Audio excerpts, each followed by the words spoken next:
Hello everybody, how's it going? Welcome to this brand new Game Maker video. Today I'm showing you my top 5 cool little tips and tricks that you can do in Game Maker's Sprite editor.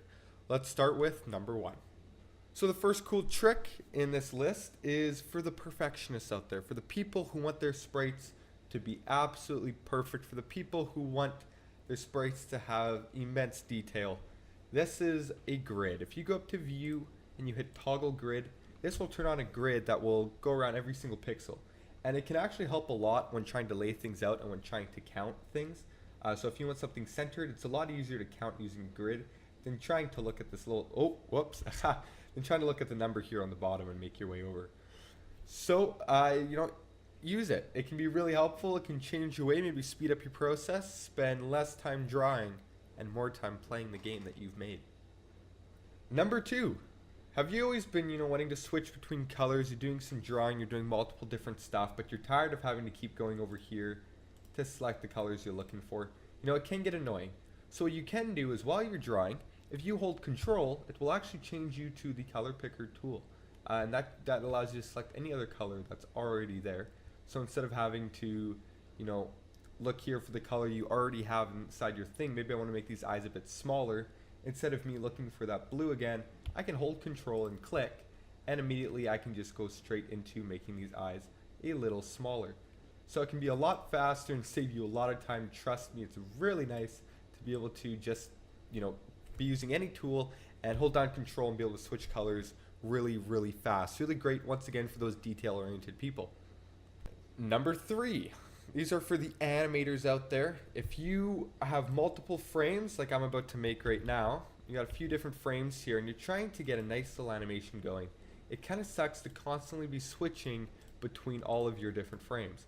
So what's a cool thing you can do in Game Maker? Well, you can turn on onion skinning, and what that's going to do is that's going to allow you to see what the previous thing was. So if I erase this here, and I turn, if I just add a little bit of detail here, if I turn forward or backward, I'm going to choose backward. If I move that up 1, I can see the previous frame. I can see one frame before, and that is what it looked like. So instead of, if I'm trying to animate maybe my guy, let's make my guy squash.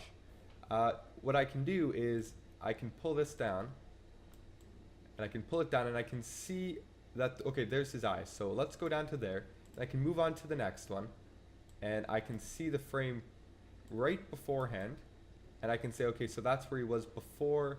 Let's move him down there. So a cool little tool that helps you from having to go back and forth and back and forth. Trust me, it can save you a lot of time. And the cool thing is you can keep making this number higher. So you can actually see not only the picture from the previous frame, but the one before that and the one before that. And even you can look forward. Look forward in time.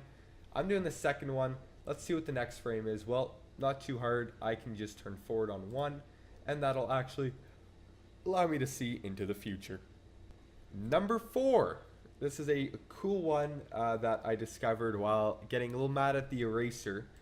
Not everyone likes the eraser. It's got a weird, little target thing, and the hardness can be off sometimes. So a cool thing you can do is you can grab your pencil tool or any shape tool. You can go over to this opacity here, put it all the way down to 0. That's going to make it transparent. And if you change blend to replace, that's basically going to allow your pencil to act as an eraser. But of course the pencil, trust me, is a lot easier to use to erase than this big arrow. Because this big arrow, because the opacity. Big arrow, it's alright, but not nearly the same as using this guy.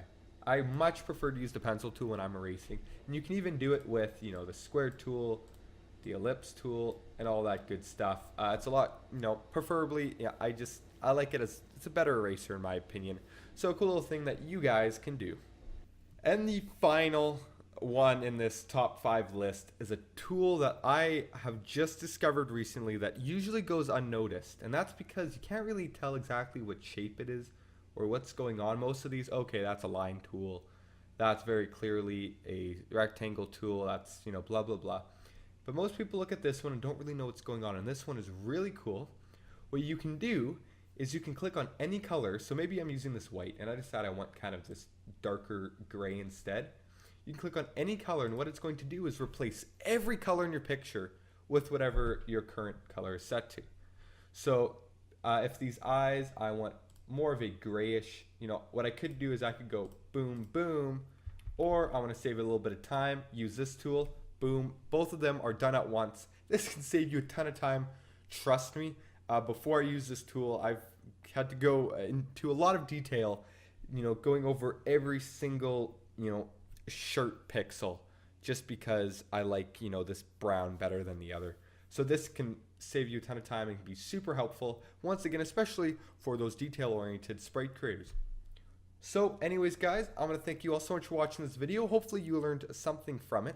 And, if you have any of your own little tips to do with the Sprite editor, leave them down below and other people can learn and expand and we can all become better game developers together.